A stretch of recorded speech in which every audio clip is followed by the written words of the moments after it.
So as you can see, the wheels are too big, but look at the way it looks.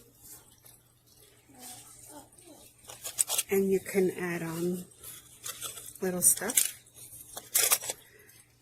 and it glides very well.